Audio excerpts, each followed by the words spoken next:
શ્રી ગણેશાય નમઃ। મિત્રો, આપ જોઈ રહ્યા છો આપની યુટ્યુબ ચેનલ ધાર્મિક વ્રત કથા। આપ સૌનું હાર્દિક સ્વાગત છે। મિત્રો, આજે આ વિડીયોમાં આપણે સાંભળવાના છીએ આસો માસના શુક્લ પક્ષની પૂર્ણિમા, જેને શરદ પૂર્ણિમા અથવા કોજાગરી પૂર્ણિમા પણ કહેવાય છે। આજે આપણે જાણશું કે આ પૂર્ણિમાનું શું મહાત્મ્ય છે અને શ્રી લક્ષ્મી નારાયણનું પૂજન કરવાથી શું ફળ મળે છે। સામાન્ય રીતે પૂર્ણિમા ભગવાન મહાદેવને સમર્પિત હોય છે, પરંતુ આ પૂર્ણિમાનું મહત્વ થોડું વિશેષ છે, કારણ કે આ દિવસ ભગવાન શ્રીકૃષ્ણને અત્યંત પ્રિય છે। આજે જે ભક્તો વ્રત કરે છે તેમને મનચાહું ફળ મળે છે। જો આપને આ વિડીયો ગમે તો લાઇક અને શેર કરજો, અને જો આપ પહેલીવાર ચેનલ જોઈ રહ્યા છો તો સબસ્ક્રાઇબ કરવાનું ભૂલશો નહીં, જેથી નવા વિડીયોની માહિતી આપને તરત મળી રહે। ઓમ શ્રી મહાલક્ષ્મી વિદ્મહે વિષ્ણુપત્ન્યે ધીમહિ તન્નો લક્ષ્મી પ્રચોદયાત। બોલો માતા મહાલક્ષ્મીની જય, બોલો શ્રી વિષ્ણુપ્રિયાની જય। મિત્રો, આસો માસની શુક્લ પૂર્ણિમા એટલે શરદ પૂર્ણિમા વર્ષમાં આવતી બધી પૂર્ણિમાઓમાં આ પૂર્ણિમાનું ખાસ સ્થાન છે, કારણ કે આજે ભગવાન વિષ્ણુ અને દેવી લક્ષ્મીની પૂજા કરવાનું વિધાન છે। આ દિવસે ભગવાન શ્રીકૃષ્ણે ગોપીઓ સાથે રાસ રમ્યો હતો, એટલે તેને આનંદ પૂર્ણિમા પણ કહેવામાં આવે છે। આ ઉપરાંત આજે માતા મહાલક્ષ્મી ધરતી પર અવતરિત થાય છે અને પોતાના ભક્તોના ઘરોમાં ફરવા જાય છે। કોજાગરી શબ્દનો અર્થ છે કોણ જાગે છે, એટલે કે રાત્રે જે ભક્તો જાગી પૂજા કરે છે અને દીપ પ્રગટાવે છે, ત્યાં માતા લક્ષ્મી સ્વયં પ્રવેશ કરે છે। તે ઘરમાં ધન, ધાન્ય અને સુખ સમૃદ્ધિના આશીર્વાદ આપે છે। આ પૂર્ણિમા શુભ, મંગલકારી અને અમોઘ ફળ આપનારી છે। તે પાપોનું નાશ કરે છે અને મનોકામનાઓ પૂર્ણ કરે છે। હવે જાણીએ આ વર્ષની પૂર્ણિમાની તિથિ। આસો માસની શુક્લ પૂર્ણિમા તિથિ શરૂ થશે 6 ઓક્ટોબર 2025 બપોરે 12:23 અને પૂરી થશે 7 ઓક્ટોબર 2025 સવારે 9:16 પૂર્ણિમાનું વ્રત ચંદ્ર દર્શન સાથે કરાય છે, એટલે 6 ઓક્ટોબરે જ વ્રત રાખવું યોગ્ય છે। આજે ચંદ્રોદય સાંજે આશરે 6 વાગ્યાની આસપાસ થશે। સ્થાન અનુસાર સમય બદલાઈ શકે છે। આ દિવસે ચંદ્રના પ્રકાશમાં ખીરનો ભોગ લગાવવાની પરંપરા છે। શાસ્ત્રોમાં લખ્યું છે કે શરદ પૂર્ણિમાની રાત્રે ચંદ્રદેવ અમૃત વરસાવે છે, એટલે ચંદ્રની કિરણોમાં રહેલા ઔષધીય ગુણો શરીરને લાભ આપે છે। ઘણા ભક્તો આજે ચંદ્રના પ્રકાશમાં થોડો સમય બેસે છે, તો કેટલાક સોયમાં દોરો પોરે છે। કહેવાય છે કે આમ કરવાથી આંખોનું સ્વાસ્થ્ય સારું રહે છે।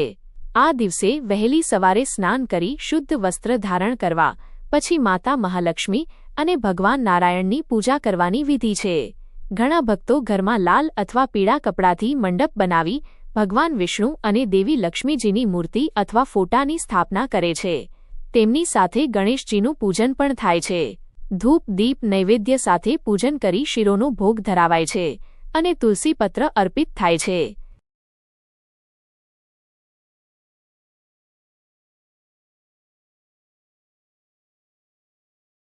આ દિવસે લક્ષ્મીજીની કૃપા મેળવવા માટે એક વિશેષ ઉપાય પણ છે।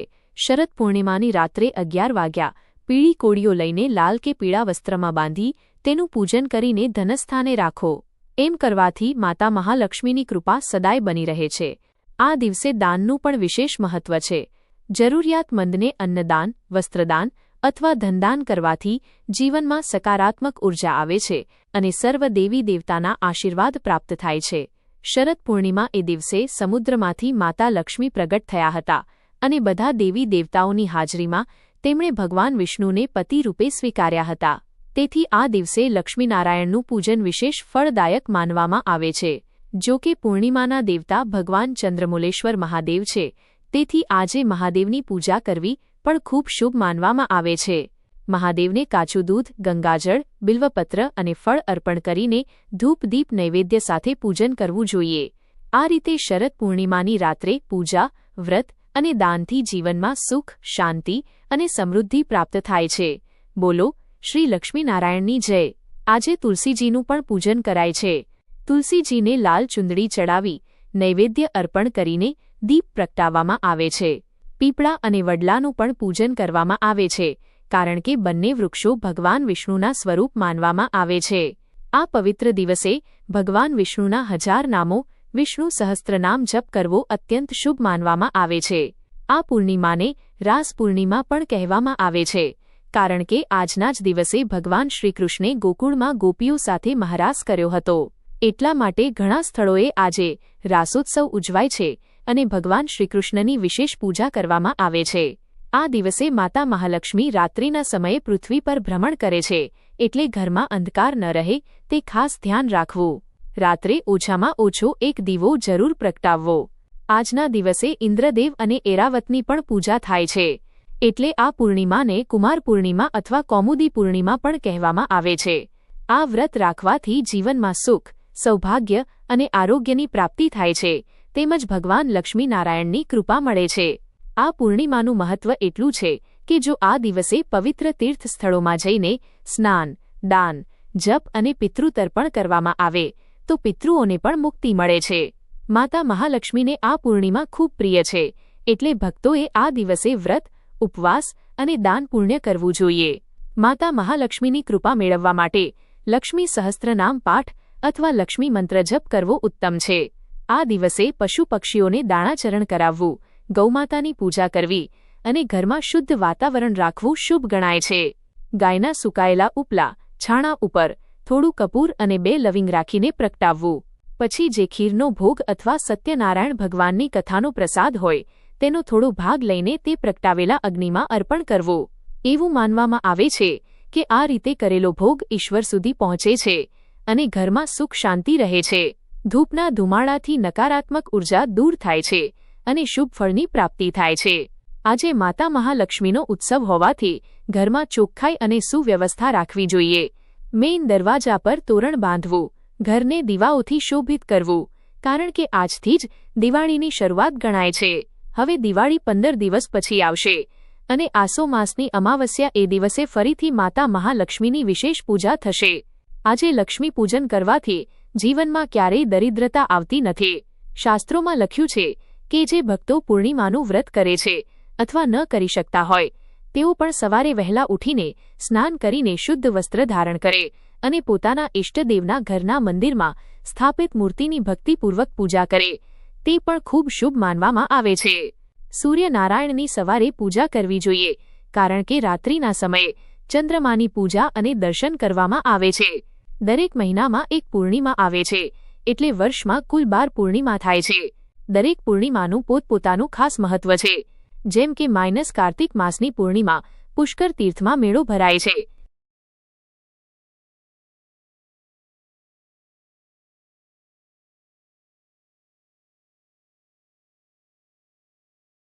માક્ષર માસની પૂર્ણિમા ભગવાન દત્તાત્રેયની જન્મજયંતિ મનાવવામાં આવે છે.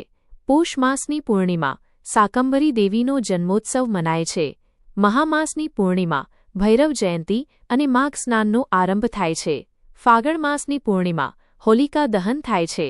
ચૈત્ર માસની પૂર્ણિમા ભગવાન શ્રી હનુમાનજીની જન્મજયંતિ મનાય છે. વૈશાખ માસની પૂર્ણિમા બુદ્ધ જયંતિ તરીકે ઉજવાય છે. જ્યેષ્ઠ માસની પૂર્ણિમા વટસાવિત્રી વ્રત મનાય છે. અષાઢ માસની પૂર્ણિમા ગુરુ પૂર્ણિમાનો ઉત્સવ મનાવવામાં આવે છે. શ્રાવણ માસની પૂર્ણિમા રક્ષાબંધનનો પવિત્ર તહેવાર મનાય છે. ભાદરવા માસની પૂર્ણિમા ઉમા મહેશ્વર વ્રત અને પૂર્ણિમા શ્રાદ્ધ શરૂ થાય છે. આસો માસની પૂર્ણિમા એટલે કે શરદ પૂર્ણિમા જે આજે આપણે ઉજવી રહ્યા છીએ. શરદ પૂર્ણિમા ભગવાન શ્રીકૃષ્ણના પ્રેમ સાથે જોડાયેલી છે. દ્વાપર યુગમાં ગોપીઓ ભગવાન શ્રીકૃષ્ણને પતિરૂપે મેળવવા ઇચ્છતી હતી.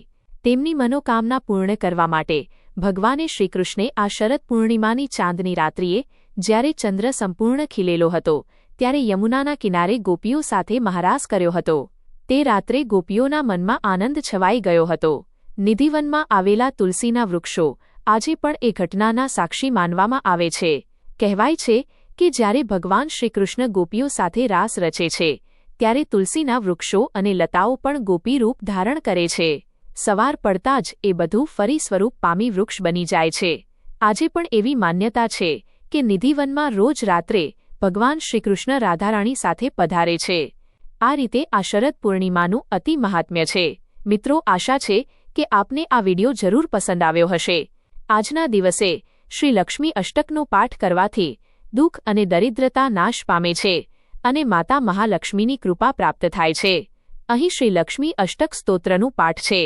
નમસ્તે તું મહામાયે શ્રી પીઠે સુરપૂજિતે શંખ ચક્ર ગદાહસ્તે મહાલક્ષ્મી નમસ્તુતે નમસ્તે ગરુડારૂઢે કોલાસુરભયંકરી સર્વ પાપહરે દેવી મહાલક્ષ્મી નમસ્તુતે સર્વજ્ઞે સર્વવરદે સર્વદુષ્ટભયંકરી સર્વદુઃખહરે દેવી મહાલક્ષ્મી નમસ્તુતે સિદ્ધિ બુદ્ધિ પ્રદે દેવી ભુક્તિ મુક્તિ પ્રદાયિની મંત્રપૂતે સદા દેવી મહાલક્ષ્મી નમસ્તુતે આદ્યંતર રહિતે દેવી આદ્યશક્તિ મહેશ્વરી યોગજે યોગ સંભૂતે મહાલક્ષ્મી નમસ્તુતે સ્થૂલ સૂક્ષ્મ મહારૌદ્રે મહાશક્તિ મહોદ્રે મહાપાપહરે દેવી મહાલક્ષ્મી નમસ્તુતે પદ્માસનસ્થિતે દેવી પરબ્રહ્મ સ્વરૂપિણી પરમેશ જગી નમાતઃ મહાલક્ષ્મી નમસ્તુતે શ્વેતાંબરધરે દેવી નમસ્તુતે જગસ્થિતે જગન્માતઃ મહાલક્ષ્મી નમસ્તુતે જે ભક્ત મહાલક્ષ્મી અષ્ટક સ્તોત્રને ભક્તિપૂર્વક પઠન કરે છે તેને સર્વસિદ્ધિઓ પ્રાપ્ત થાય છે અને રાજ્ય ધન સુખ સંપત્તિની પ્રાપ્તિ થાય છે જે વ્યક્તિ દરરોજ એકવાર પઠે તેના મહાપાપો નાશ પામે છે દિવસે 2 વાર પઠે તે ધન ધાન્યથી સમૃદ્ધ થાય છે અને જે 3 વાર પઠે તેના બધા શત્રુઓ નાશ પામે છે માતા મહાલક્ષ્મી હંમેશા તેના પર પ્રસન્ન રહે છે બોલો માતા મહાલક્ષ્મીની જય પૂર્ણિમાના દેવતાની જય મિત્રો સાંભળવા માટે આપનો ખૂબ આભાર જય શ્રી કૃષ્ણ રાધે રાધે।